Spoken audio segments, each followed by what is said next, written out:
Before Batman, Arkham's rookie sheriff takes on Gotham's darkest underworld.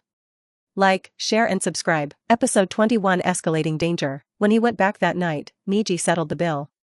In the end, there was still a shortfall of 5,000 yuan, so Jerry put on his gold necklace. There's still 2,000 yuan left. I'll make a white note. The store owner Pamela didn't expect that Niji actually gave him the money, so he was prepared to lose all his money. He forgot about the remaining 2,000 yuan and wrote off the IOU directly. The next day, an investigation team for the doll case was formed. The team leader is Sergeant Bullock of the Gotham Police Department, and 4 police officers from the Gotham Police Department. The office of the Arkham Police Department is headed by Sergeant Mays, who discovered the body and called the police. A cart full of information was handed over from the Gotham Police Department, and boxes were delivered to the office. Niji and the others were also looking through the information. Chief James Gordon, who was originally in charge of the case, had almost investigated the matter. The puppeteer, Barton Mathis, is a 43-year-old male, white American, and a surgical specialist at Mercy Hospital on the Upper West Side. The first case was discovered at Charity Hospital. The body of a decedent had been mutilated and his skin had been peeled off. Niji, here is your package.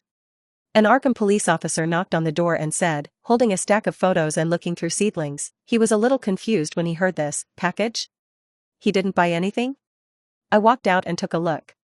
It was a rectangular object wrapped in newspaper, which looked like a book. Niji cautiously put his ear to it and listened for a moment, not to mention it was a time bomb. After making sure it was okay, he tore open the newspaper outside. Inside was a green notepad with a big question mark on the cover.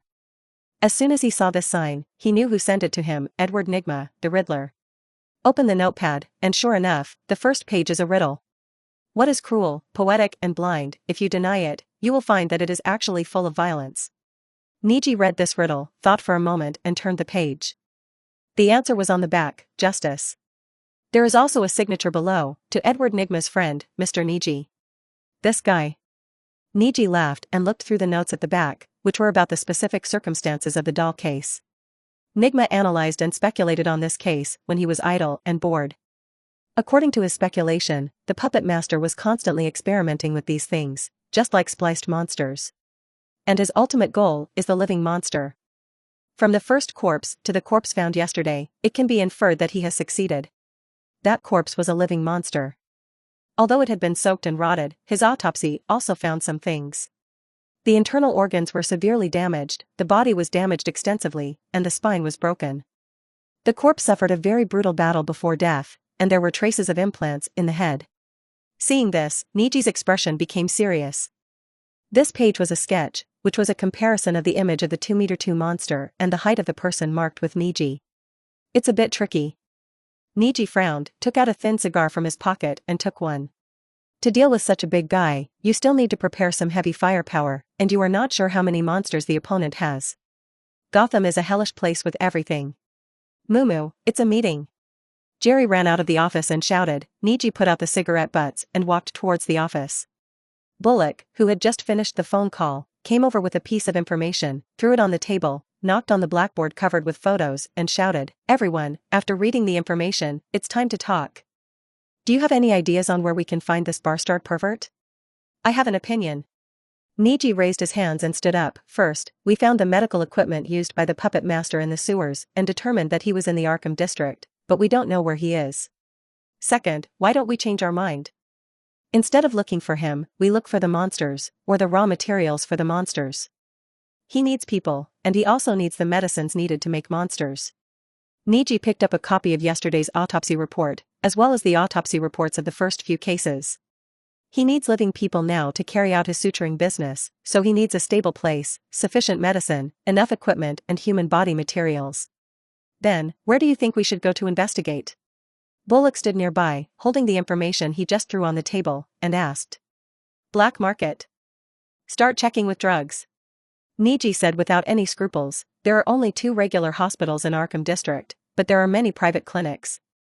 We only need to check them one by one to find them. This guy needs money. His current crimes are all for experiments. That is to say, he can't get money through other methods. Is it possible that he is still using surgery to make money? After Niji finished speaking, everyone in the conference room started talking, and Bullock handed the information in his hand to Niji. You were right, at least a few days ago, and that's what happened this morning. Niji took the information and glanced at it. It was about a case where a cash transport truck was robbed.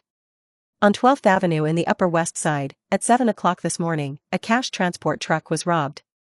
3 escorts died, 2 were seriously injured, and $7 million in cash on the armored transport truck was robbed. In the surveillance photos of the scene, there were 3 figures, one of which was exceptionally huge and had 4 arms. The other one is a fat dwarf less than 1 meter tall, and there is a strange woman wearing a white nurse uniform and holding a sledgehammer. At least, judging from the figure, she should be a woman, otherwise the hemispherical bulge on the chest would be a bit too outrageous. There was only a blown sewer cover at the scene, and the 3 monsters took the money and left the scene through the sewer. Niji was also speechless. Judging from the appearance above, he had become an expert in cultivation and things were getting difficult to handle. Now the Gotham Police Department has listed this matter as the #1 case and has a deadline of 3 days to solve the case. Chief Gordon has led people to search along the crime scene. Bullock was quite helpless when he said this. Ever since the Red Hood robbery, the men above felt like they had been forcibly massaged by 100 big men, and they couldn't stand any stimulation. Next year's mayoral election will be another good show. I still stick to my original view and suggest checking the black market, especially sources with the ability to mobilize large quantities of drugs. After thinking deeply, Niji continued, if I were a puppet master and now have this kind of monster under my command, the next step must be to expand the number of these monsters and create a monster army to rule Gotham. Ha ha ha, Niji, are you dreaming? Brock laughed directly. This sounded too fantasy. A gang of robbers wants to rule Gotham City. This joke sounds really funny. Chief Bullock, we bet. He will definitely look for those drugs, otherwise what would he do with the money? Niji said seriously. Bullock waved his hand, my mission is to go to the sewer entrance to block and reinforce it, but if I were to make a bet, what would I bet on? Just bet $100. Niji didn't care about anything else, and reached into his pocket to take out the last living expenses. I bet that guy will definitely appear in the black market. I want to know who the biggest illegal drug dealer in Gotham is. Niji slapped the $100 in his hand on the table, and the people around him looked at him in surprise. Everyone in Gotham knows that in the category of illegal drugs, only Sal Maroni from the Triangle Point area has this ability. Are you serious? Bullock hesitated for a moment, as if he was considering whether he could do this. Sir Sheriff, even if you lose, you won't lose anything, right? Jerry, go to the sewage treatment plant to find Otis and ask him to rush to Triangle Point and notify Oswald by the way. Niji was holding a Beretta 92F pistol that Bullock had lent him, as well as a black market location in the Cape Triangle area. Warehouse number 461, Binjue Road. Jerry followed behind and said with some worry, Mumu, can you go by yourself? I can't go there by myself, so I asked you to find Otis. Those guys will definitely escape to the sewers on the other side of Triangle Point. Niji took out the car keys and found a tan Dodge sedan. It was Bullock's special car. Every sergeant-level officer had his own special sedan. When he opened the trunk, Niji's eyes widened. There were 2 pieces of body armor in the trunk, as well as a Remington M870 shotgun, a type specially used by police to break down doors. Fuck, this is a police car. Niji picked up a body armor and threw it to Jerry, hugged him hard, brother, work hard. Jerry held the body armor and watched Niji drive away at speed. He came to his senses and ran towards another Arkham police car and went straight to the sewage treatment plant. Niji stepped on the accelerator and drove all the way, biting a thin cigar, raised his hand to put on his sunglasses, and held the steering wheel.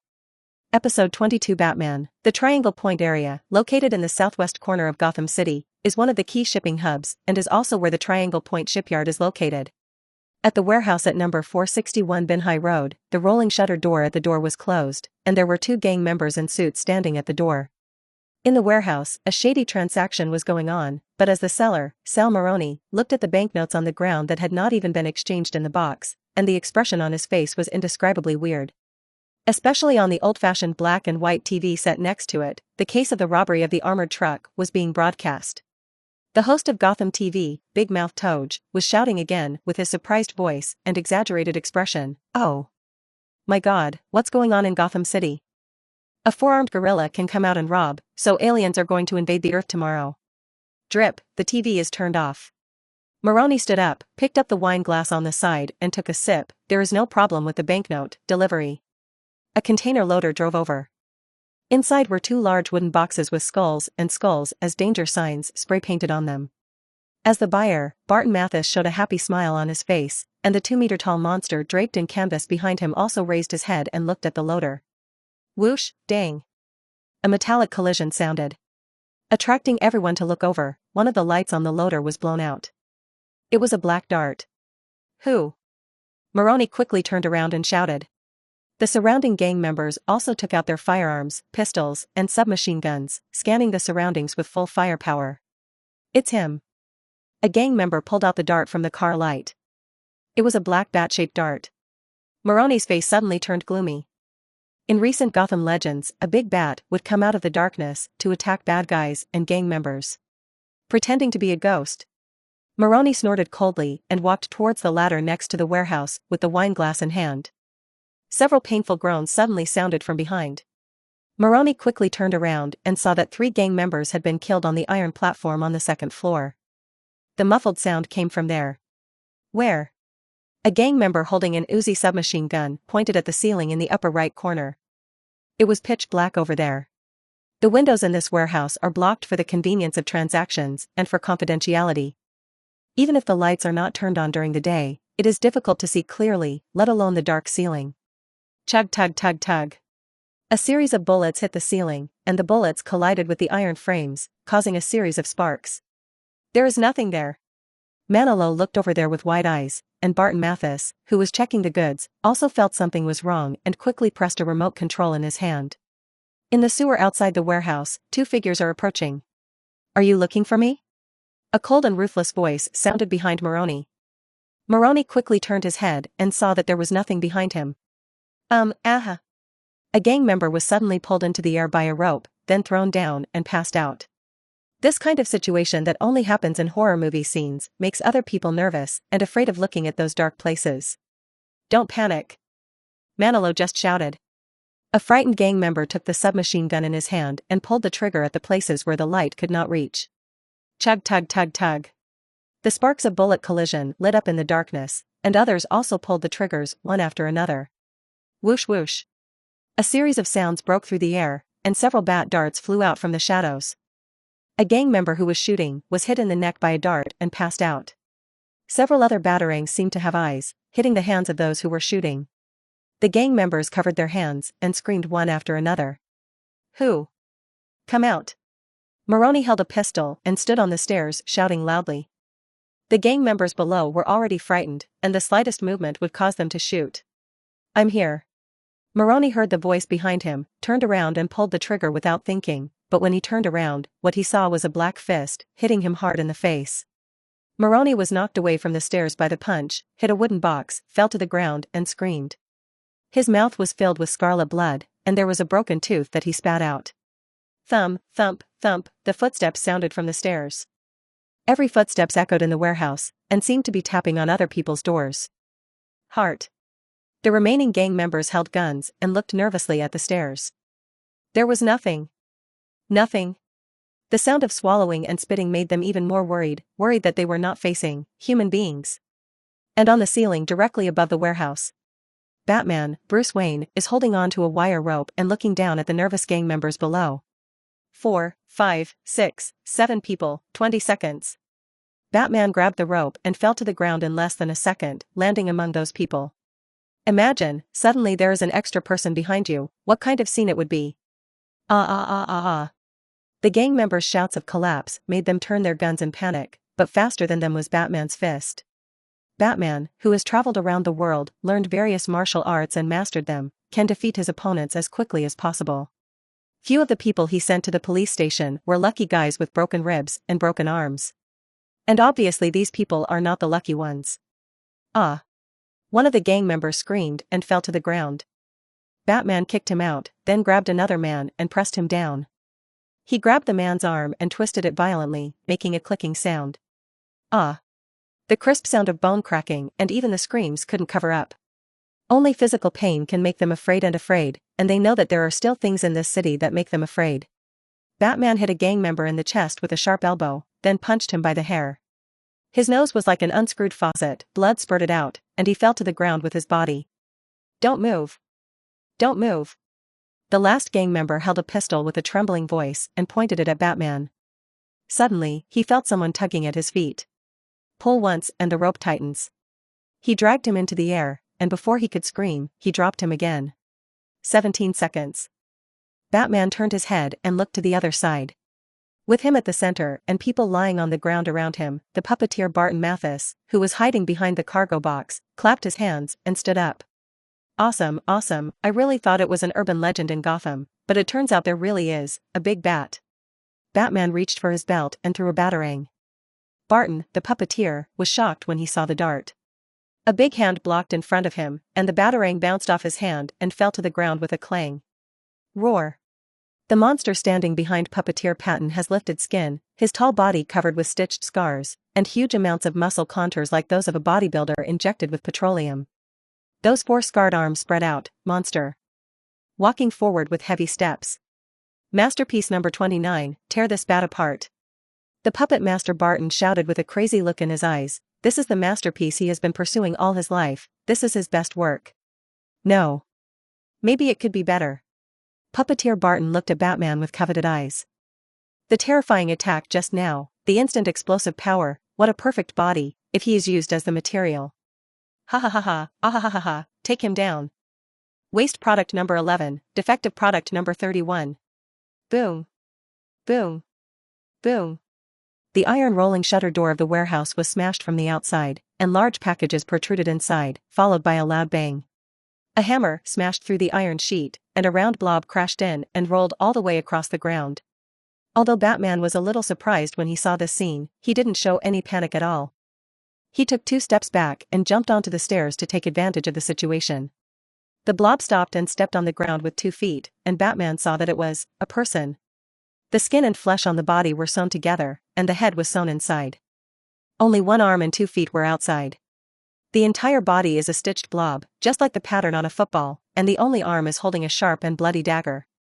There was another sound at the iron door of the warehouse, and a figure wearing high heels walked in from there. The high heels made a crisp collision sound on the ground. There was also a hammer dragged behind him. He was wearing a white nurse uniform with some conspicuous blood spots on it, and there were also blood stains on the hammer. There is no skin on the 2 thighs, and they are all red muscle lines. The same is true for the arms.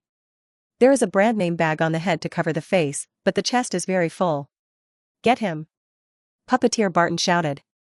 The long-awaited masterpiece, number 29, spread out its 4 thick arms and grabbed Batman. Batman used his grappling gun to take off in time and avoid this attack. But the iron staircase was not so lucky. He was hugged by masterpiece number 29 and bent into a bend, and the iron steps above were flattened. The spherical scrap number 11 suddenly jumped up and slashed at Batman with the dagger in his hand, but Batman blocked it with the metal blade of his arm. The 2 blades hit each other, causing sparks of friction. As soon as Batman landed, the defective number 31, wielding a hammer, hit him. Batman turned over and dodged. With a thud, the hammer hit the ground heavily. Buzz. Buzz. Buzz. The sound of an engine suddenly sounded outside the warehouse, and before a few people noticed it, there was a bang. The iron rolling shutter door with a big hole was smashed open, and a tan Dodge sedan crashed in. The iron sheet on the rolling shutter door made a harsh sound against the car, and the car crashed in without slowing down at all. Defective number 31, who was swinging the hammer, was knocked out by the car just as he turned around. Batman behind him quickly jumped up and rolled from the roof of the car to the ground before he was hit. The car turned around on the spot, and the tires ran over a few unlucky gang members, leaving a sticky and bloody mess on the ground. The car's engine roared again, and the defective number 31, which was knocked onto a pile of wooden boxes, just stood up. The car crashed into it again, crashing in together with the pile of wooden boxes, and defective product number 31 was hit in the middle. Girl. Try my Remington. An extremely arrogant voice sounded in the car, followed by the low roar of a Remington M870 shotgun. Episode 23 Seedlings. Girl, try my Remingtons to see if it tastes good. Niji laughed wildly while sitting in the car, picked up the Remington M870 shotgun placed on the passenger seat, and pulled the trigger against the shattered windshield. The unique muffled sound of the shotgun echoed in the car, the windshield was shattered, and the defective number 31 was hit by the car and struggled to survive in a pile of wooden boxes. The nurse's uniform was also torn by the clawing wooden boards, and the designer bag on her head fell off, revealing an extremely ugly face that had been stitched together. Girl. She's very pretty, bye. Meow Moo picked up the shotgun and aimed directly at it, grabbed the front grip and pulled to load the gun. The red shell ejected from the chamber and the trigger was pulled. There was a dull thud. The shotgun fired from the muzzle of the Remington M870 blasted the head of broken product number 31 in one fell swoop. It fell apart like a watermelon smashed with a hammer. Without any pause, Niji immediately loaded the gun and pulled the trigger again, directly shattering the upper body of broken product number 31. Who knows if this is a scientific creation, an undead zombie, or a demonic curse, but be careful and nothing bad will happen. The seedlings crawled out of the windshield, and the stubbled wooden boards outside were splashed with a layer of sticky red plasma, exuding a fishy smell. Niji stepped on the plasma and stood on the roof of the car, with a shotgun on his shoulder and sunglasses on his face. When he came in, Niji activated the effect of the true seeing eye. So I saw the puppet master Barton Mathis hiding behind the wooden box at a glance with an expression of disbelief. It's not a bad thing to be able to see Batman in broad daylight. Niji tilted his head and smiled as he jumped off the roof of the car. This is the first time to see a live Batman. Although Niji is somewhat looking forward to it, this is not a fan meeting, there will be no such thing as autographs, and it is not a place where you can chat. Batman glanced at Niji, with some doubts in his eyes, but the title Batman seemed good. Although he hasn't given himself a nickname yet. Barton Mathis, I am now officially arresting you as a police officer of the Arkham Police Department. You are suspected of dozens of murders and a cash truck robbery. Come with me? Niji took a shotgun and fired at the place where the puppet master Barton was hiding, and the steel balls shot out, spread out in a fan shape. There was a series of crackling sounds over there. Batman glanced sideways at Niji, staring at Niji's face, and then at the police badge on his chest. He already has a general impression of Niji in his mind, and he never misses any detail. Roar. Masterpiece number 29 roared and rushed over, grabbing Batman with 4 arms. Batman turned around, threw a batarang in his hand, and hit Masterpiece number 29's neck hard. The muscle was like a tumor, very elastic and protective, and the bat dart bounced off again. You beast. You killed defective product number 31. You killed my work. You damn pig and dog. The puppet master Barton hid behind the wooden box and shouted in an extremely angry voice, I will kill you, I will make you into a toilet, and I will make you pay for your actions. Fake squid. This is my line.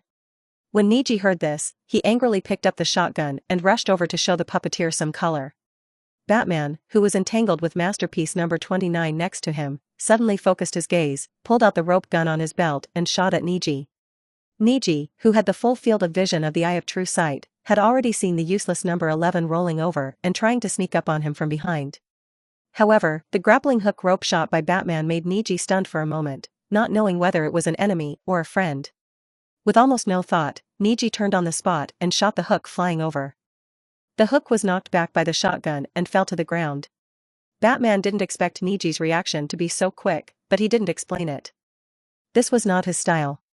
Scrap number 11, which bounced like a ball from the ground, stabbed Niji with the dagger on its only arm. The shotgun in his hand was not loaded yet, and there was no time to load it. Niji directly raised his right arm and stabbed him hard. There was a clang and the sound of metal colliding. Batman dodges the blow from Masterpiece number 29, and a spherical bomb is stuck to its back. If you want to sneak attack me, do it in the next life. Niji clenched his fist and waved his right arm and struck directly. In an instant, 3 sharp blades popped out of the shark-tooth gauntlet on his right arm. After blocking the dagger, the blade cut off Scrap number 11's arm like a shark, showing its fangs. Scrap number 11 fell to the ground. The spherical body, less than 1 meter high, was trembling with pain. It had no mouth and could not make a sound. Niji raised his hand to load the shotgun, and fired a shot at it. Scrap 11 curled up his legs and rolled up like a ball, dodging the shot. Several holes were made in the concrete floor. Boom!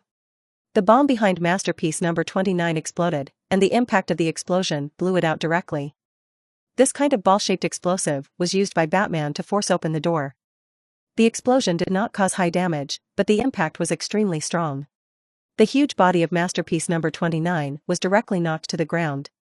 Barton, the puppet master behind the wooden box, felt his heart tremble when he saw this scene. Run! Run again! Niji carried a shotgun and directly bombarded a large area. Scrap 11 rolled quickly on the ground, creating a trail of blood behind it. It was like a football with paint on it being kicked around. The skin and flesh wrapped around him were really strong. You couldn't kill him with a single shot without getting close. Click, the shotgun chamber was empty. Niji quickly stopped, took out a handful of shotguns from his pocket and started loading. Although his attention was on the shotgun, he was fully aware of the situation in the entire warehouse. The puppet master Barton, who was hiding behind the wooden box, took out a pistol from his body and aimed it at Batman with some trembling. Niji looked at the scrap number 11 hiding in the car, loaded the shotgun, and hit the puppet master Barton, but he deliberately missed it and was a little slow. As soon as puppet master Barton fired, Niji immediately followed up with a shot. The interval was less than 2 seconds. With the effort of his front and back legs, the single shot smashed puppet master Barton's hand to pieces. Aha! The swarms of steel balls hit his hands full of round soles, causing the skin to rip open and blood to flow freely. Batman, who had been shot in the chest, just turned around and looked over when he was sneak attacked by Masterpiece number 29 and was almost knocked away. Batman shot Masterpiece number 29's hand with a backhand grapple gun, then tied the rope to the steel beam support on one side. Are you running away, Puppet Master? The sewers are your graveyard, and those rats will be happy to find you. Niji warned with a smile, grabbed the handle, loaded the gun, and walked towards the car not far away. The puppet master who was crawling on the ground heard this reminder and ran outside quickly with trembling hands and gritted teeth, thinking that he would survive if he went out. Niji didn't pay attention to him. It would be strange if the guy outside could let the puppet master leave alive. Moreover, this guy's life is a waste, and the death penalty is his end. Only in this way can he comfort the souls of the dead. Ho! Roar! One hand of Masterpiece number 29 was tied to a pillar by Batman, and he struggled to pull on the rope until his wrist was broken. Niji walked towards the car, looked at the cornered scrap number 11, and raised the muzzle of his gun with pity. I'll help you relieve your pain. The eyes in the gap between the flesh of scrap number 11 glanced at Niji, and took steps to escape. With a dull thunk, the shotgun directly opened a hole in the spherical body of scrap number 11. The bloody flesh exposed the cross ribs inside, and the skull wrapped in flesh turned its eyes with eyes wide open. Niji looked coldly, clicked the gun, and pulled the trigger again. There was another muffled sound, and blood splattered everywhere. Who are you? Batman, who was deeply anesthetized on Masterpiece number 29 with a powerful injection of hypnotic ability agent, came this way. Niji wiped the blood on his face, turned around with the shotgun in hand, and looked at Gotham's Dark Knight Batman, although he was still a newcomer who had just debuted. The original excitement, as the adrenaline dropped, became like entering the Sage mode. My name is Niji, a police officer from Arkham Police Department. What about you, Big Bat? Or Batman? You know me? Batman said solemnly. We found out that he is indeed a police officer from the Arkham Police Department. But what's interesting is that he was the person who was ultimately intercepted in the Red Hood robbery case a few days ago, but they seem to have been covered up. Alfred, the butler who is far away in the Batcave, is looking up information on the computer while wearing glasses, and transmits news to Bruce Wayne, the Batman, through the radio. But Chief Gordon and the others are still searching for the robbed cash transport truck in the sewers. Why did he suddenly come here? Alfred looked at the screen and muttered curiously. The computer information had already displayed all of Niji's information. Batman listened to Alfred's voice and said nothing. He just stared at Niji quietly, as if he wanted to see through him. Do you know how to smoke? I have cool thin cigars. Niji carried the shotgun, took out the thin cigar that he had not smoked in the car from his pocket, lit it with a lighter, and started smoking. Episode 24 Small-Minded. Batman was observing Niji, and Niji was also observing him, and the two looked at each other like this for a moment. As for the equipment Batman wears, the matte black armor has a black bat logo on the chest, the jagged black cape, and special combat boots, which should be the original bat suit. Because Batman couldn't turn his head and could only look sideways, his hooded mask seemed very restrictive. Why are you here? Batman said with a hoarse and cold voice, his eyes fixed on Niji's eyes, as if to see his emotional fluctuations. Niji had no such consciousness at all. He just smoked cigarettes on his own, opened his mouth without any image, and blew out a smoke ring. Of course we have to work, why don't we get one? That guy is gone. Batman turned sideways and looked at the damaged warehouse door. There was a series of fresh blood stains there, dripping from the hands of Puppet Master Barton, who were injured by shotguns when he escaped. Don't worry, he can't escape. He's just looking for his lair. The sewers are not that easy to drill into. Niji shook his head. He was here to stop Batman and let Barton, the Puppet Master, escape. How could he kill him reasonably and legally if he didn't run far away? As for sending him to prison? Forget it. Niji promised Oswald that he would kill this guy, and prison was not the end. A police car siren sounded outside, as well as a fierce braking sound. The tires scraped against the ground and forced to a stop, and the car door opened. Moo. Where are you? Jerry was wearing a body armor, holding a revolver in both hands, and walked warily toward the warehouse door and shouted inside. Otis got off the police car wearing a yellow gas mask on his face, wet leather pants and boots, and carrying an iron cage in his hand. With a clang, the iron cage was placed on the ground and opened, and a dozen rats quickly rushed in through the damaged part of the warehouse door. Inside the warehouse. We can't chat anymore, my friend is here. Niji dropped the cigarette butt in his hand, loaded the shotgun and fired at the rope tied to the pillar on one side. Batman's expression tightened, and he didn't understand what Niji was trying to do, but the rat that rushed in from outside pounced directly on him, causing him to quickly dodge by raising his hands and kicking his feet. Let me tell you one more thing, your anesthetic is not that effective. After saying this, Niji ran towards the door. As soon as Batman got rid of the two rats lying on him, he was knocked away by the revived masterpiece number 29. It hit the loading and unloading truck next to it hard, and the whole car was shaken by the impact. Masterpiece number 29 opened its big mouth sewn with metal wires, roared, and smashed forward with 3 arms. The other arm has been torn off by Batman's rope gun. For criminals. Batman has not been gentle yet. Looking at the smashed arm, Batman quickly rolled sideways. This equipment is not flexible enough, but Batman's speed and agility are much stronger than this masterpiece number 29. The loading and unloading truck was smashed with a loud bang, the instrument panel of the vehicle was smashed directly, and the steering wheel was smashed out. Batman turned around, took out the batarang and threw a backhand, but this batarang did not fly towards masterpiece number 29. Instead, he flew towards the seedlings who ran out of the warehouse door. Batman didn't have much ambition, at least he didn't want to suffer a loss. Niji, who has the eye of true seeing, has a full 360-degree field of vision. He has already seen the bat darts flying from behind. When he was about to hit, he turned around sharply and pushed forward the shotgun in his hand. The batarang lost its accuracy when it hit the shotgun, and Niji grabbed it in his hand. Consider this thing as a meeting gift, bye-bye to the big bat. Niji held the batarang as if to show off, smiled at Batman, shook it, turned around and ran out. When Batman saw this scene, the corner of his mouth twitched unconsciously. This guy is really unpleasant. Roar. Masterpiece number 29 roared and rushed over, and the mucus in its mouth flew out with the roar. Batman looked at it with an evil look, raised his hand and punched it. Niji ran out of the warehouse door. Jerry outside saw that he was unharmed and rushed towards him in excitement.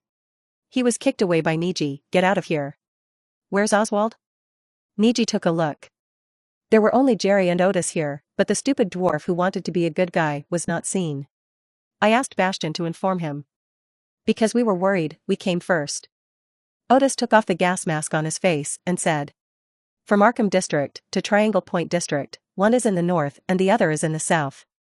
Thinking about it, it would span the entire urban area. They didn't have time to stop the car and go to the Lower East Side to call for help, so they dropped busties on the road to report the news. In the Lower East Side, Oswald, who had just woken up after working the night shift, looked at the big rat holding a small piece of bread and eating it in front of him, feeling that he was a little sleepy. Okay, that's enough for the 3 of us. Niji turned to look at Otis, looking for a person with injured hands in the sewer. Can you find him? Ratcatcher Otis smiled, put on a gas mask and said angrily, no problem. As he spoke, Otis took out a small copper whistle and put it on the vent of the gas mask and blew it. All the rats in the warehouse ran out, and the rats in the surrounding warehouse areas also ran over eagerly. Within a few seconds, he was surrounded by rats. There's blood here. Jerry pointed at a series of small blood spots on the ground and shouted, looking over them and spreading to the sewer with the lid opened on the street. Chase. Niji shouted while taking out shotguns from his pocket and loading them. Otis raised his hand and all the rats rushed towards the sewer. Jerry stood next to the sewer, holding a pistol and looking warily towards the warehouse. The sound of fighting inside was very fierce, like lions and tigers fighting inside. Niji turned around and glanced inside the warehouse, then ran towards the sewer. Let's go, don't worry about that big bat. Bat? Jerry was a little surprised when he heard this sentence. Meowmoo had already jumped into the sewer.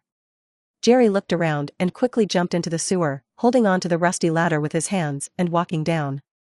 The sewer is quite wide underneath.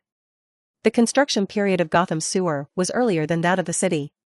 There are corridors extending in all directions in every corner of the city. Even the current Gotham City sewer is built on this basis. No one knows where the upper and lower four-story structure will lead. Otis picked up the lantern from his belt and turned it slowly, shining a light in the dark sewer, illuminating the wide road beside the sewer in front. The string of blood on the ground was licked by the mouse and followed all the way. The sewage flowing in the ditch next to it has a slight smell of seawater, which is much stronger than the smell at the sewage plant. Niji walked in the middle holding a shotgun, Jerry held a revolver and looked behind him warily, and the three of them walked forward quickly. Episode 25, The Court of Owls. The puppet master Barton, who was screaming in pain with his hands clasped together, ran staggeringly through the sewer.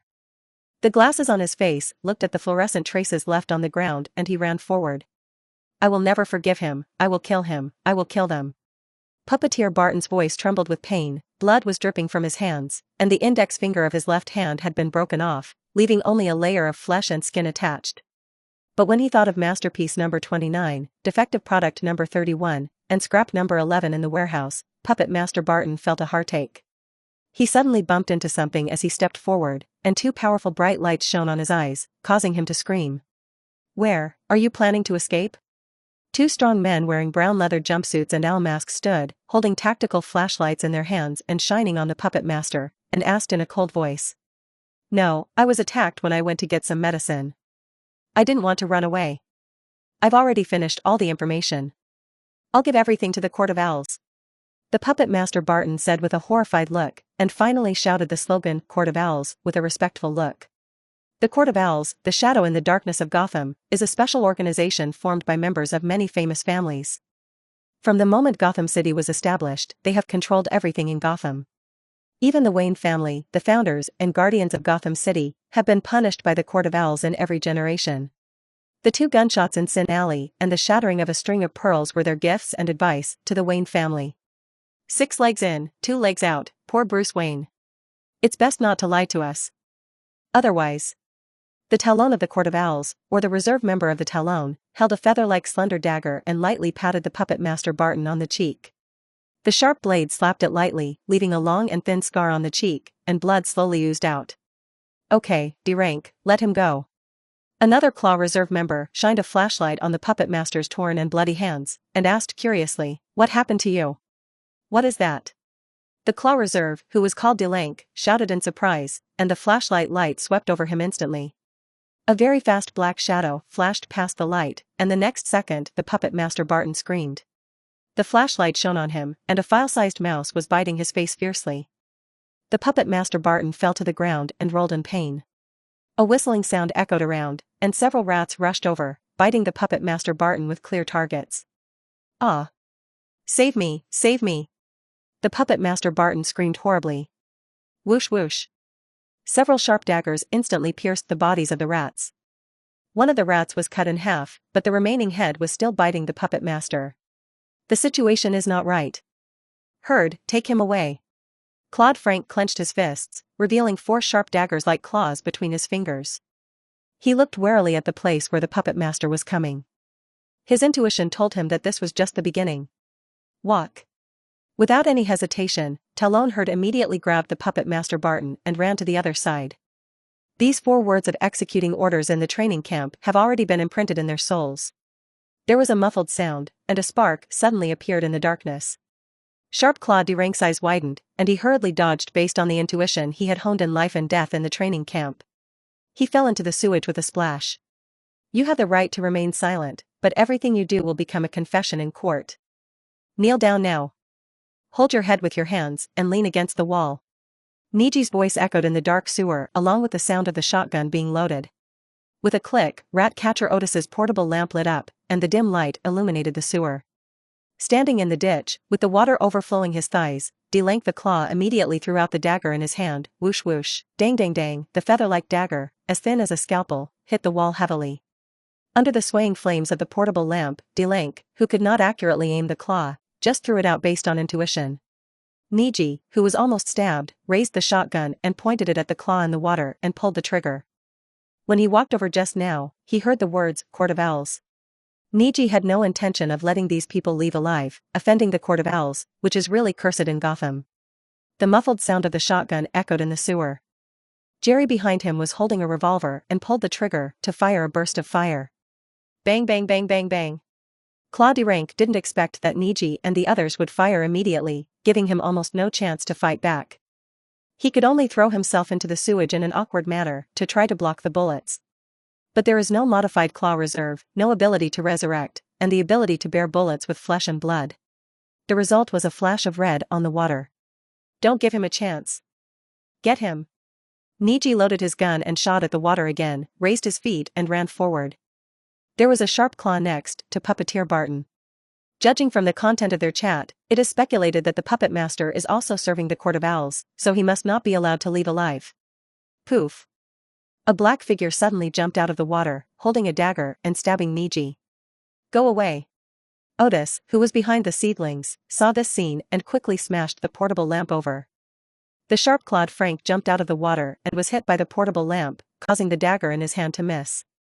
Niji waved his hand vigorously, and the shark-tooth gauntlet on his right arm popped out with a sharp blade to block it, and then he pulled the trigger of the shotgun. The gunfire rang out, the muzzle of the gun sprayed out, and the sharp-clawed Frank's right shoulder was directly shattered by the blast, and his arm flew out. Eat him! Otis yelled ferociously, his eyes covered with bloodshot eyes, and his manic and angry emotions were conveyed. Dozens of rats rushed over regardless of their own safety, biting hard on the sharp-clawed Frank. Jerry, who had finished rotating the bullets for the left revolver, pulled the trigger on the sharp-edged Frank who was still trying to struggle, and emptied the bullet chamber. Niji didn't hesitate at all. After the shooting, he immediately turned around and chased forward. Otis and Jerry would solve everything. And this is exactly what happened. In less than a minute after the seedlings left, the crowded rats rushed over like a wave and gnawed the sharp-clawed corpse into white bones. Jerry picked up the lantern and kicked the skull, which still had some flesh and blood, into the water. This strong white man no longer had the usual cheerful look on his face, only a serious and cold look on his face. No one can talk about this, you know, Otis Flanagan. Otherwise we will all die. Jerry directly called Otis by his full name, which also let the rat catcher Otis know the seriousness of this matter. As orphans from the Lower East Side, they knew the meaning of the nursery rhymes that had been passed down from generation to generation in Gotham. I never betray a friend, even to death. Otis said with a firm voice, looking at Jerry without any hesitation. Walk. Jerry handed him the lantern and chased forward with the revolver. His anxiety reminded him of the nursery rhyme passed down from generation to generation.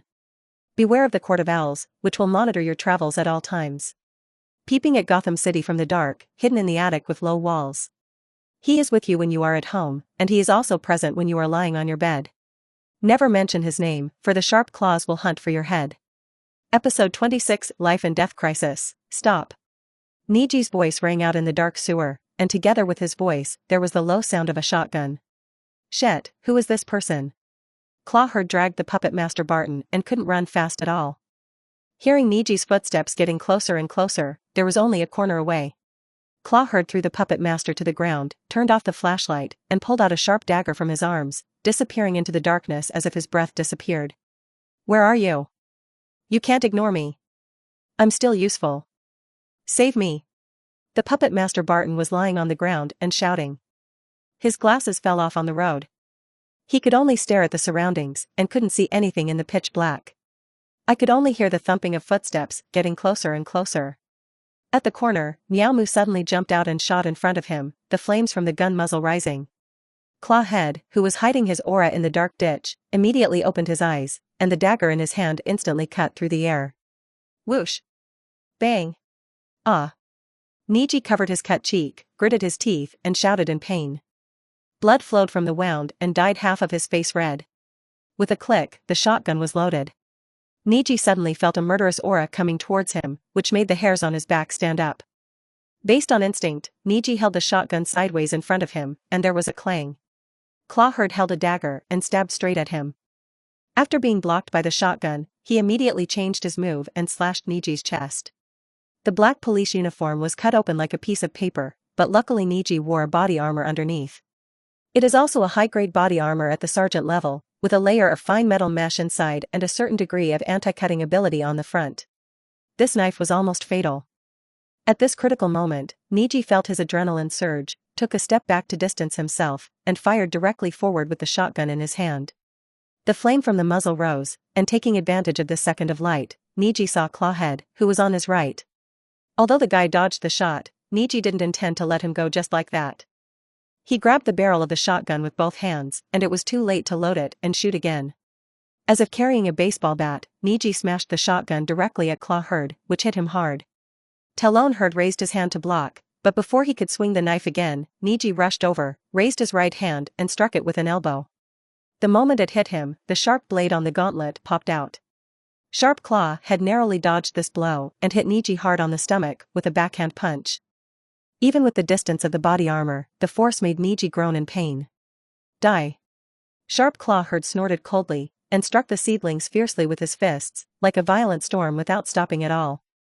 Niji used his hands to cover himself and was beaten back again and again.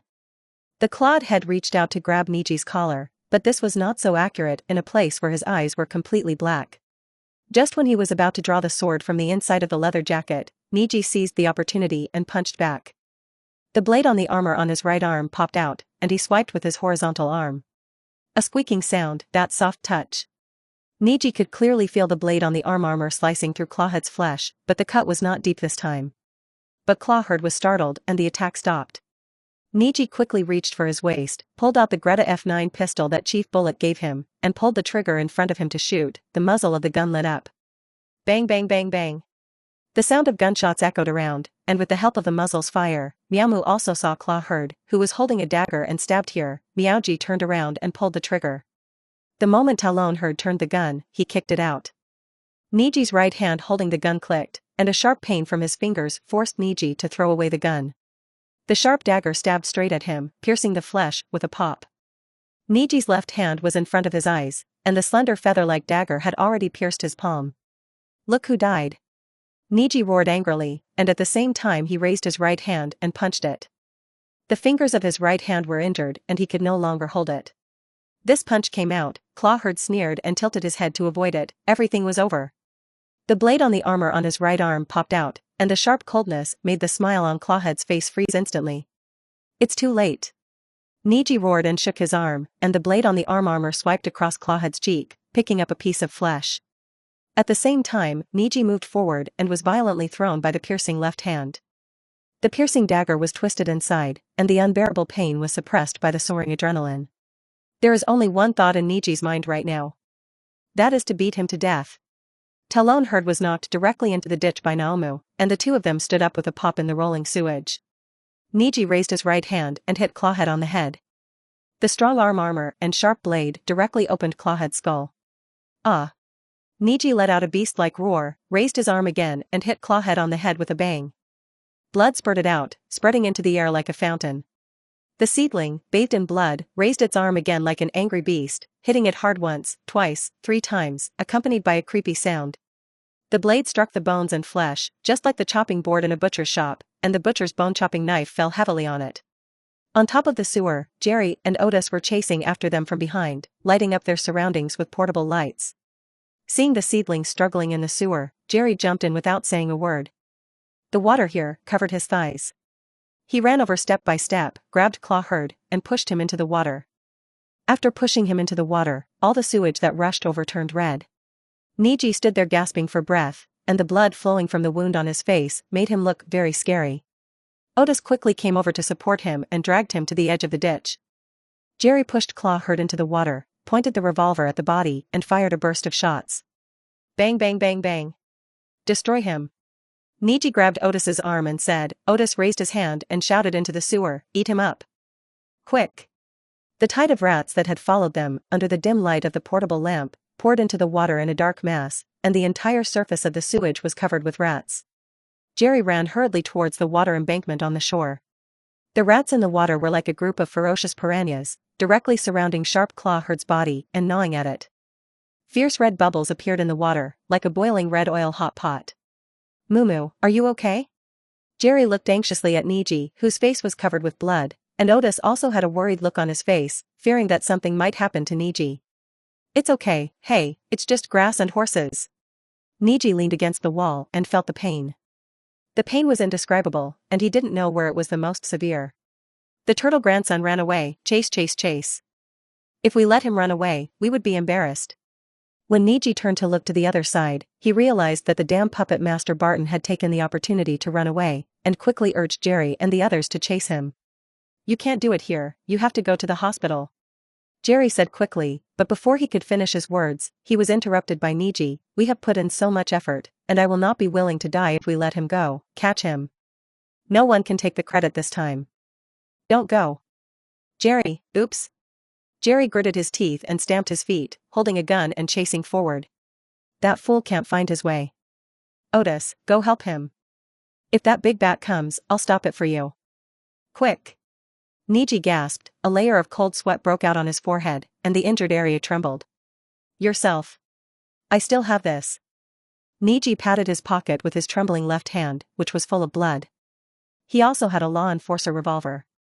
Of course, the reason why Niji dared to be so bold was that Batman was here, and the sewer was directly a maze. Otis hesitated, stood up, blew his whistle, and ran forward to find Jerry before he got lost. As soon as the two of them left, Niji couldn't hold on any longer. He gritted his teeth and screamed in pain. He couldn't bear the heartbreaking pain. The thump thump thump of footsteps echoed in the sewer. Batman, holding a tactical flashlight, seemed to appear suddenly in the dark, standing outside the range of the portable light. In the light, there are seedlings covered with bruises, and outside the light is Batman in the darkness, forming a special composition. "Hey, Big Bat, I thought you would come earlier. It seems that the sewers are not easy to find." Niji leaned against the wall and forced a smile, trying to speak in an understatement.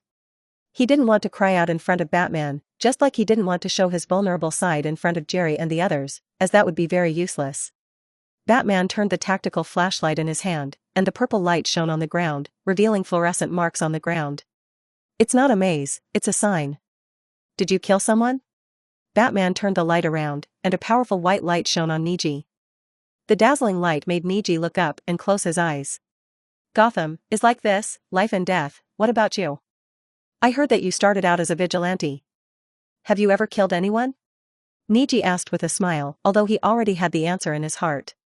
The reason why Batman is because he has his own persistence and bottom line. If he didn't have that persistence, Gotham is a shittier place. Just like the Three Kingdoms without Liu Bei's Shuhan, it would just be an era of chaos. This is Batman's biggest shortcoming and also his biggest advantage.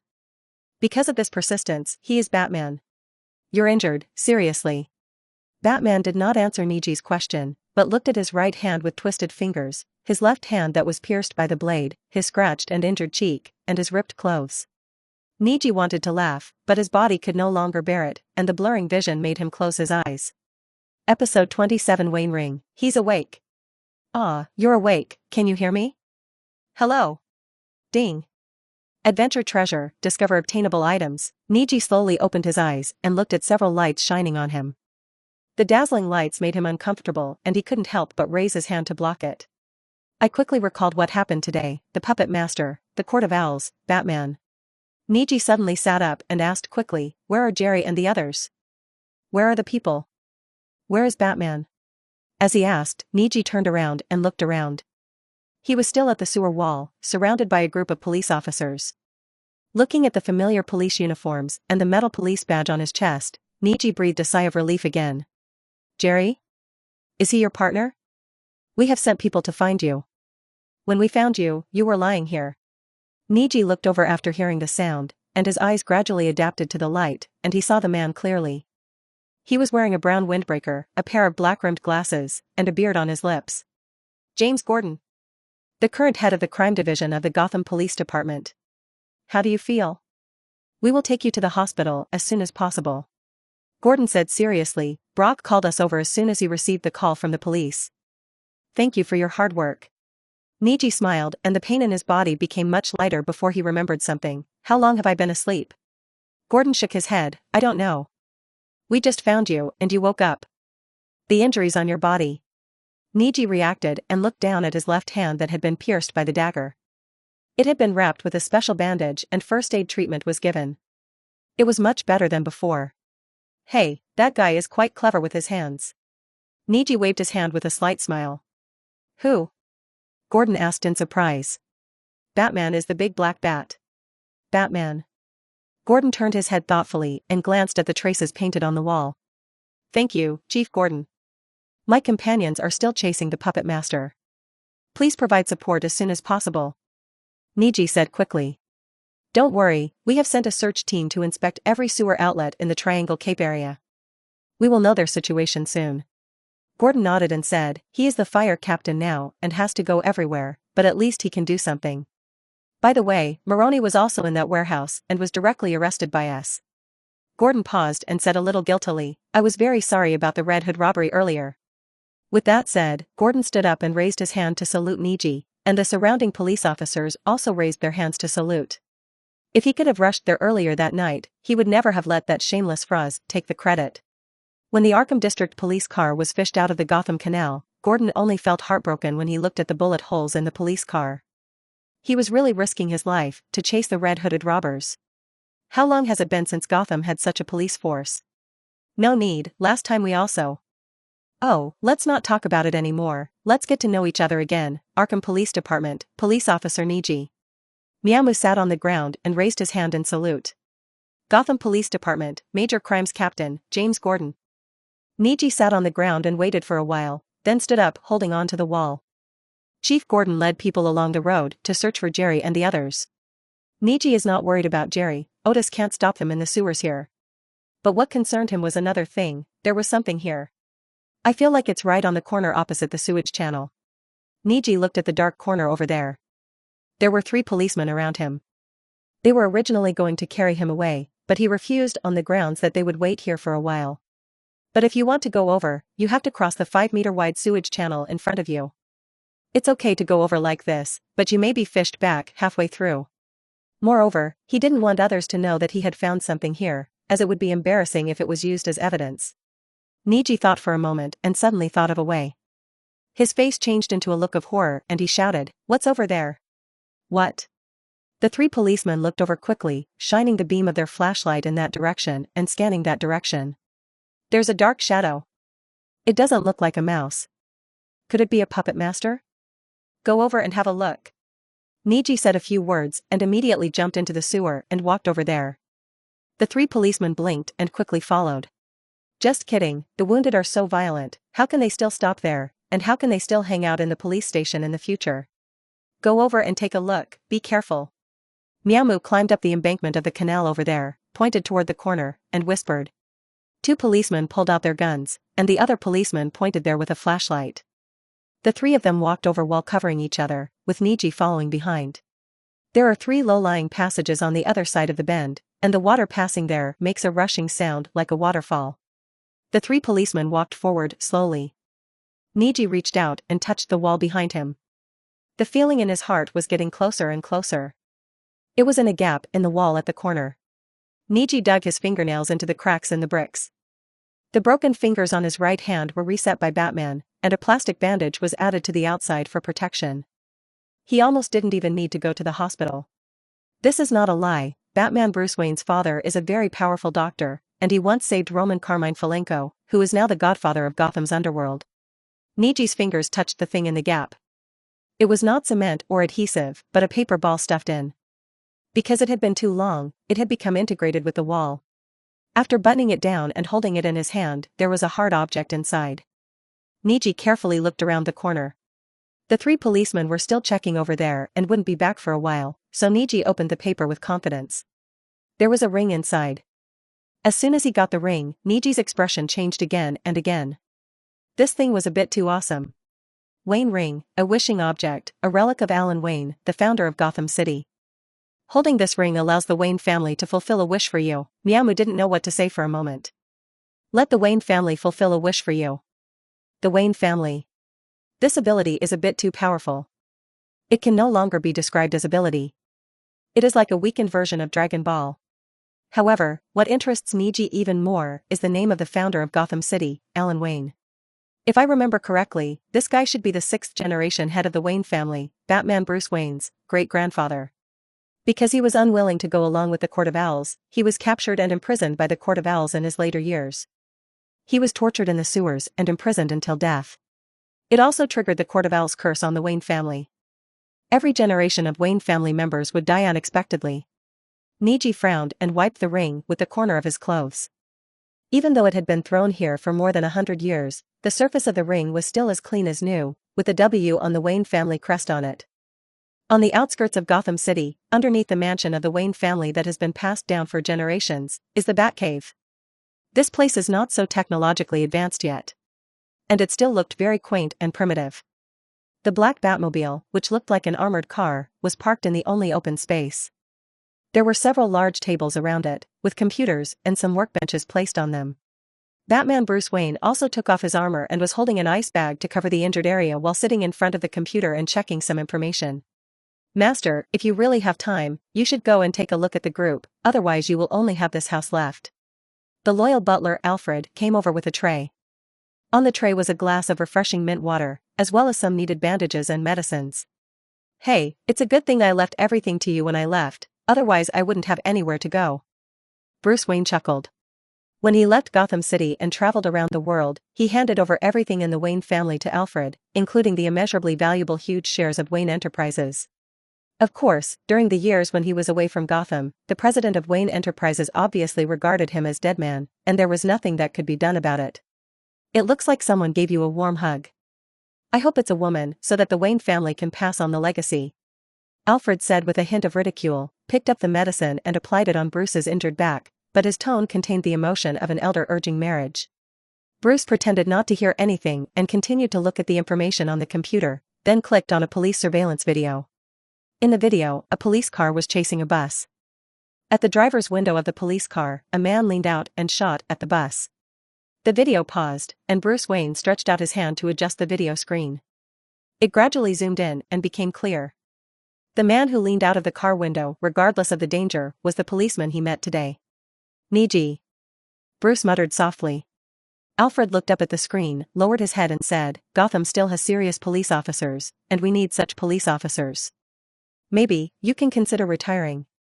He didn't want Bruce to become Batman at all, facing those bullets and bullets all day long, as well as those scum, and finally coming back with a scarred body. "Oh." Bruce shook his head, moved his shoulders, and raised his hand to look at the skinned back of his hand. "I need equipment to fight those large creatures. It's best to knock them over directly." Bruce clenched his fist and waved it. "Then what reason are you using to get equipment from Lucius this time? Rock climbing, gliding, or boxing with gorillas?" Alfred counts Bruce Wayne's reasons. "That's a good reason." Bruce nodded seriously. "Okay, Lucius will understand." Alfred smiled helplessly and arranged Bruce's bat suit on the workbench. When he picked up the bat suit and saw a feather-shaped dagger, his expression suddenly changed. He quietly turned his head to look at Bruce and put the dagger in the box on the side. It's like nothing happened. Episode 28. Case closed. The puppet master found it, but what he found was a corpse. The one he found under the bell tower at the Triangle Cape dock was smashed into flat pieces. Jerry and Otis took notes. They tracked the puppeteer from the sewers to the clock tower. The puppeteer lost his footing and fell from the upstairs due to excessive fright. After confirmation and comparison, the body was indeed that of puppet master Barton Mathis, and Sheriff James Gordon personally checked and confirmed it. The robbery of the armored truck and the murder of the puppeteer at 7:20 this morning were both solved and closed. This is great news for the Gotham Police Department and even the Gotham City government. The clouds surrounding the Red Hood heist seem to have lifted a lot. Even Gotham TV host Big Mouth Toge, who is known for his sharp tongue and has scolded everyone in the Gotham Police Department, had to pinch his nose this time and say, "Well done." It broke the record for the fastest solved crime in Gotham history. Sheriff James Gordon, who was in charge of the case, was surrounded by reporters who were like sharks smelling blood. "Chief Gordon, can you tell me how you solved the case? I heard there was a man in black at the scene. Is he the weirdo who appeared on the street recently?" "Chief Gordon, the puppeteer died unexpectedly. Did you force him to death because of police brutality?" "Chief Gordon, we are from Gotham TV. What do you think of this case? Can you tell us?" "Chief Gordon." They held up the microphones, one by one, wanting to put them directly into Gordon's mouth. Gordon also dodged with an ugly look on his face. These reporters were the uncrowned kings. One mouth can kill someone. "Quiet, quiet. We just completed a task, that's all." The investigator of the case, Officer Niji of the Arkham Police Department, first discovered the traces of the puppet master and pursued it. Besides, that man in black. Gordon frowned and didn't know what to call him, but that guy really helped a lot in this case. Suddenly, Gordon remembered the name Miji said. Batman. The man in black is Batman. I am very grateful for his contribution to this case. As a member of Gotham, Chief Gordon's interview was played on the TV screen. The TV broadcast truck broadcast the interview in real time, with an overall delay of less than 7 seconds. There was silence in the Gotham Police Department conference room, and the faces of those who were about to open the champagne all dropped. What is Gordon talking about? Men in black? Batman? This is obviously a mission completed by their Gotham Police Department. And that, Officer Niji from Arkham Police Department? The Gotham Police Chief, Jillian Loeb, who was sitting in the main seat in the conference room, raised his hand and gestured to the assistant next to him, and the assistant quickly walked out to prepare information about Meow Moo. Only Froz, the captain of the Special Operations team sitting on the right side of the conference room, sat on his chair as if he had an attack of hemorrhoids. Lying on the bed at Gotham Central Hospital, Niji was playing with the Wayne ring in her hand, which was tied to the python necklace around her neck, which happened to be placed together with the golden six-pointed star. This thing needs to be put away carefully, maybe it will be used someday, the kind where billionaires are just around the corner. Moo Moo, who do you think is coming? Jerry pushed open the door to the ward, holding a banana in his hand, eating it and tilting his head behind him with a happy smile on his face. Niji looked over there and almost laughed. It was Oswald in a white coat, with a stethoscope hanging around his neck. Oh, doctor, are you here to treat me? Niji leaned on the hospital bed and grinned. Patients should just stay in bed and be quiet, but I'm glad to see you're safe, brother. Oswald came over and sat on the chair next to him. There were police standing guard outside. A gangster like him couldn't get in, so he simply stole a white coat. The result came in. I secretly despised these useless policemen in my heart. Oswald stretched out his hand and said, that bastard is dead.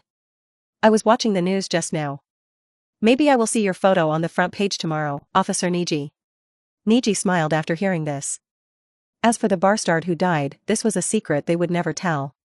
Raising his hand and patting Oswald's hand, Niji nodded and said, it's best to help each other. I'm glad I can help you. Thank you. Oswald nodded. By the way, that big bat, what do you think? Oswald asked suddenly. They saw the guy in the bell tower, but the guy didn't take any action. He just looked at the body of the puppet master who fell to death, turned around and left the scene. I don't have any idea. Just don't mess with him. That guy is not a thug who beats up anyone he sees. But, you have to be careful with him. Niji raised his hands to rest behind his head and gave Oswald a meaningful look. He was now convinced. His brother, the gangster, is the future gangster penguin in Gotham City, Oswald Chesterfield Cobblepot, a member of the Cobblepot family, one of the 4 major families in Gotham. But speaking of the 4 major families in Gotham, even though they have family names, they are just called by such a title. Gotham City was originally built under the leadership of these 4 families. As a result, it was destroyed. The Wayne family was left with only one branch, and the Cobbett family existed in name only. Only the low-key Elliot family and the Kane family of Batman Bruce's grandfather are still in a normal state. Gotham belongs to the Court of Owls. What a travesty. Oh, I won't be solved that easily. Oswald said with a stubborn look, even thinking about meeting that big bat. Niji curled his lips helplessly. He knew very well what would happen if Penguin faced Batman, and Batman directly regarded Penguin as an intelligence cache machine. The kind that can reveal information after just one beating. I'll give you a suggestion. If he comes to you and wants to know some information, just tell him directly. Don't worry about face, don't be embarrassed. Niji added secretly in his heart, it's really not embarrassing. The guy who feels embarrassed is trying to be tough, and the result is that he spends more time in the hospital than in jail. I know. Oswald nodded helplessly and remembered another thing. By the way, Maroni was arrested, did you know? Maroni? The smuggling boss in the Triangle Point area? The largest supplier of illegal drugs? Sal Maroni?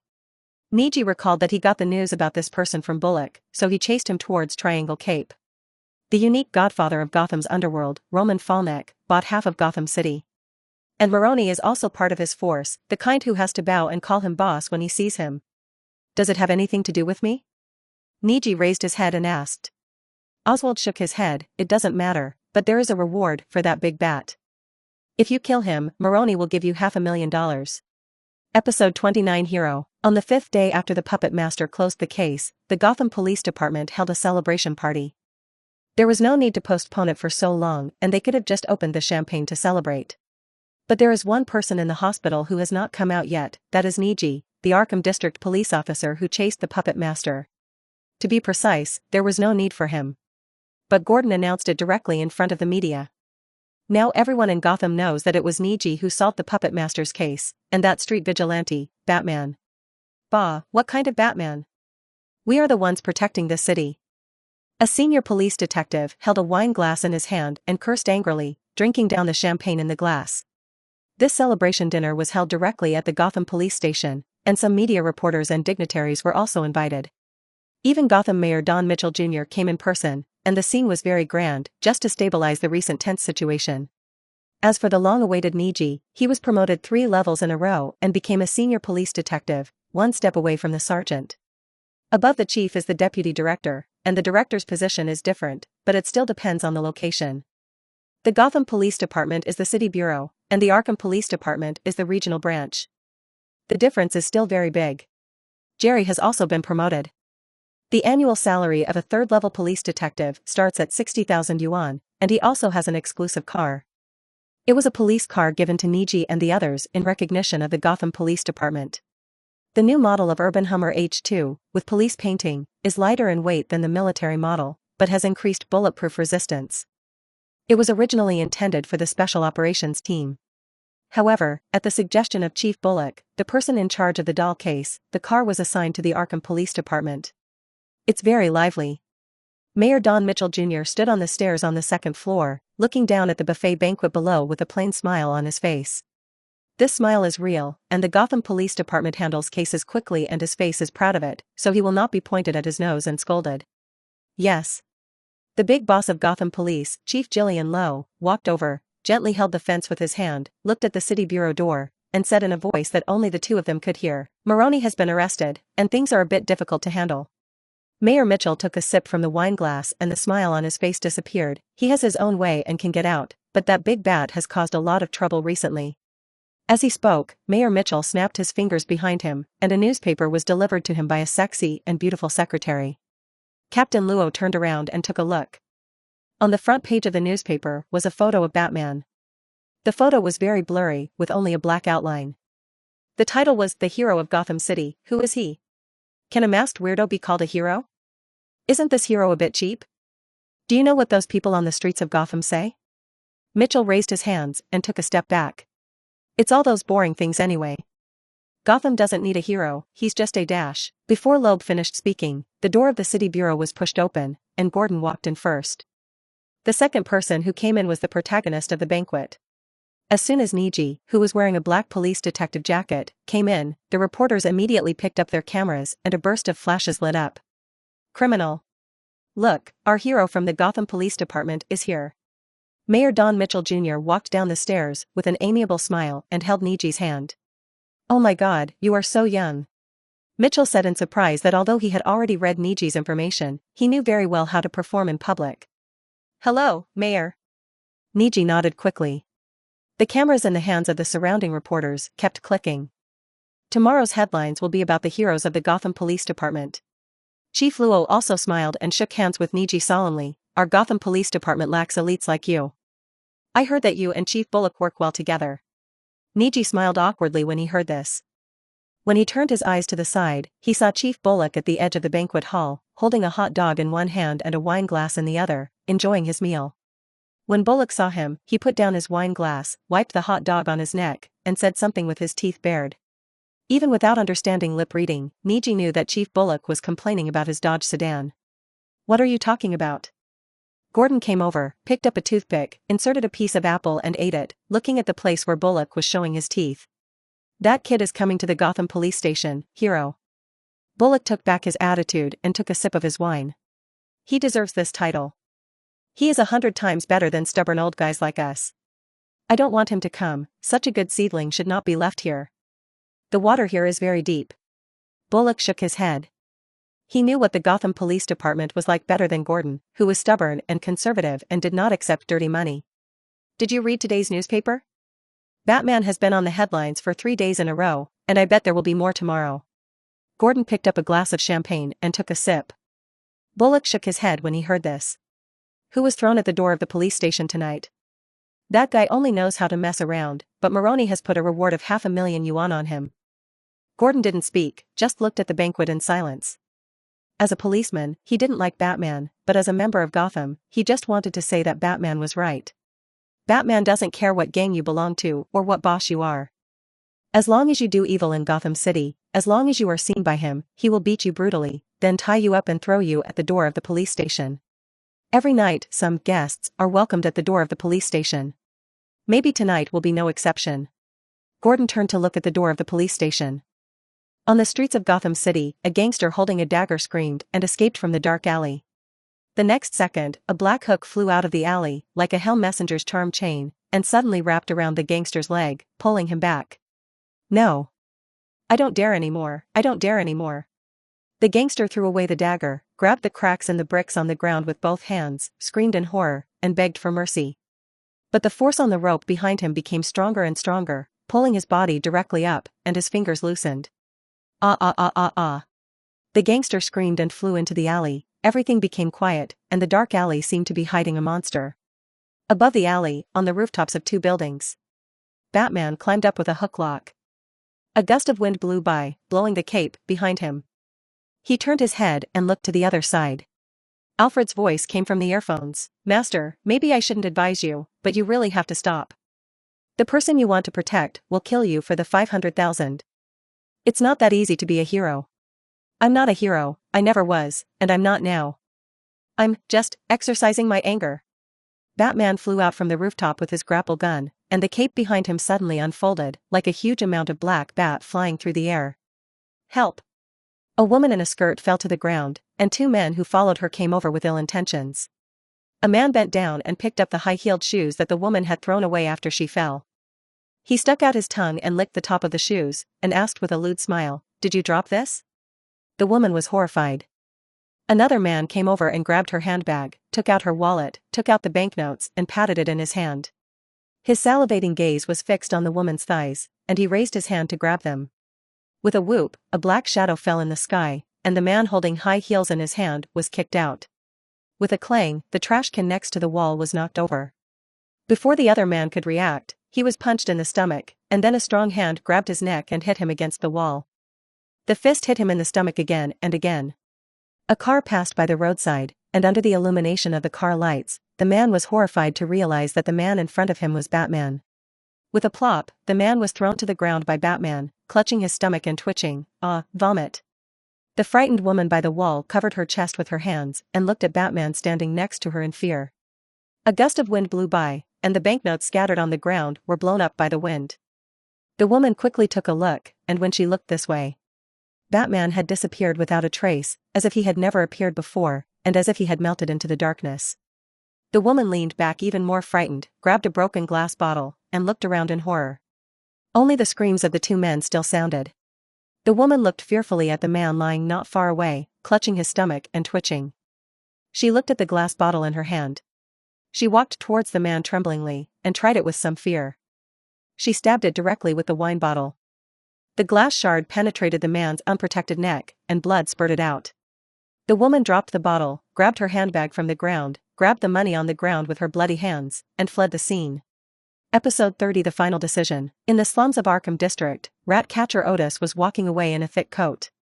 Tonight, he distributed the last money he stole from Chief Weaver's house to those who needed money. He also let a mouse bite a drunken bastard who beat a child. Busty secretly put $20 in the child's pocket, hoping that he would be fine. After walking out of the crowded and dilapidated slum, Otis took a deep breath.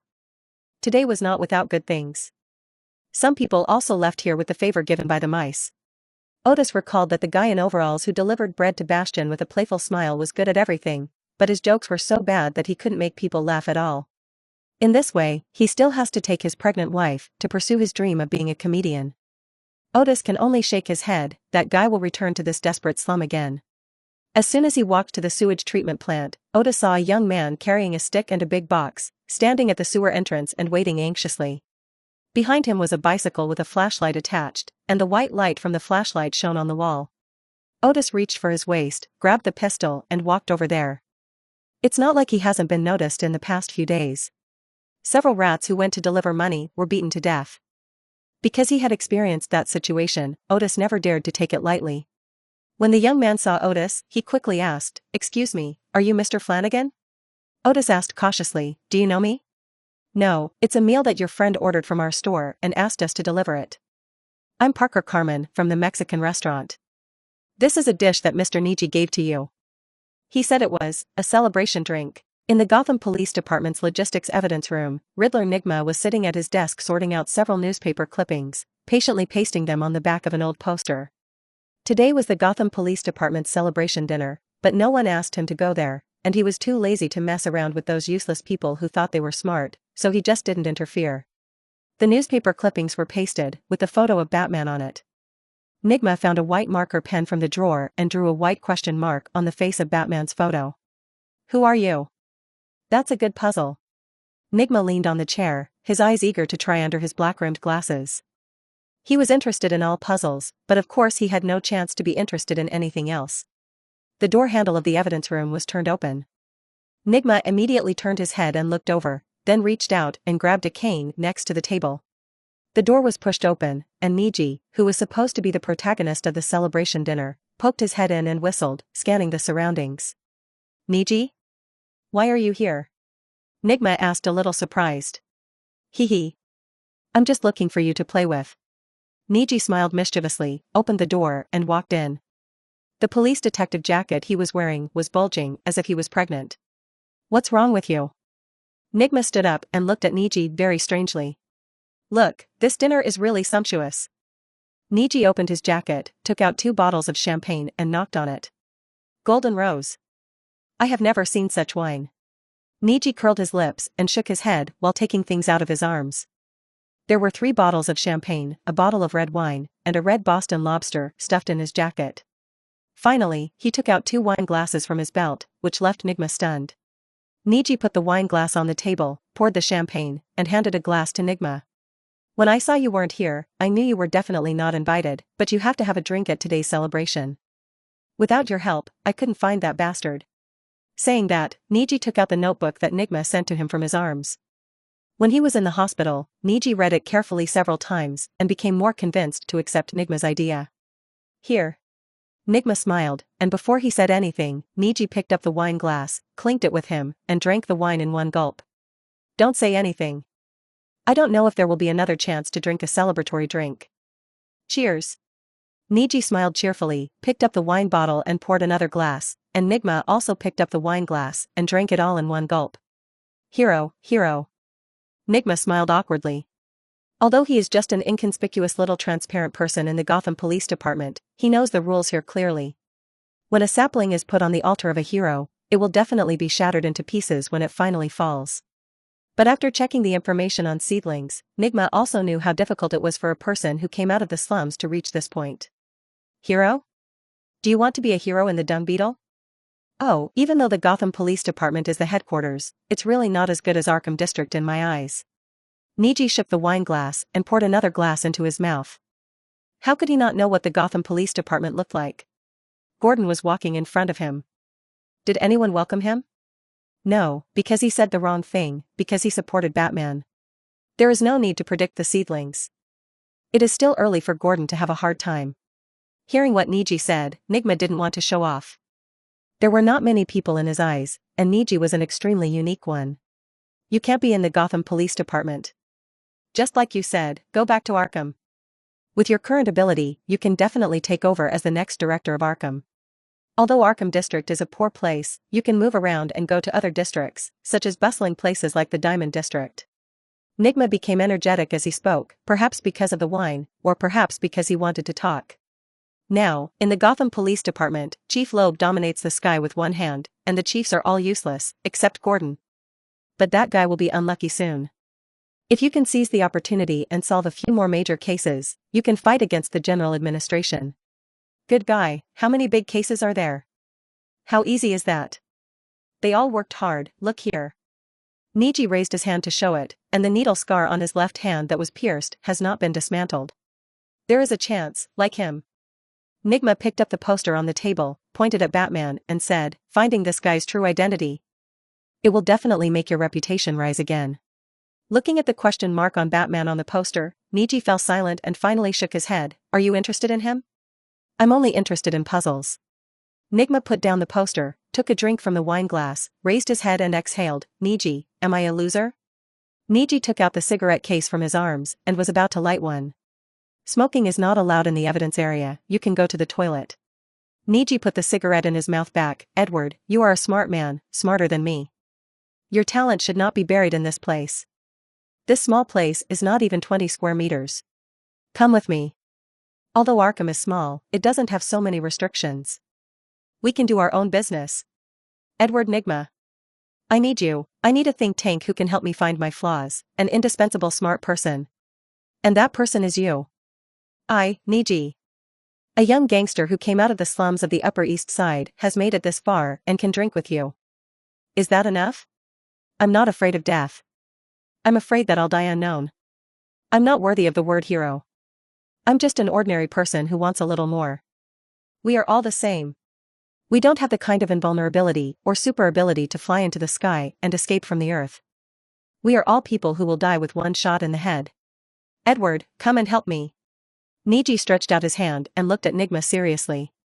Nigma didn't talk about any more puzzles or chattering topics, but looked at the seedling seriously, as if he was making the most important decision on the crossroads of life. Don't regret it, I'm very picky. Nigma stretched out his hand and held Niji's hand together. The two looked at each other and smiled, everything was self-evident.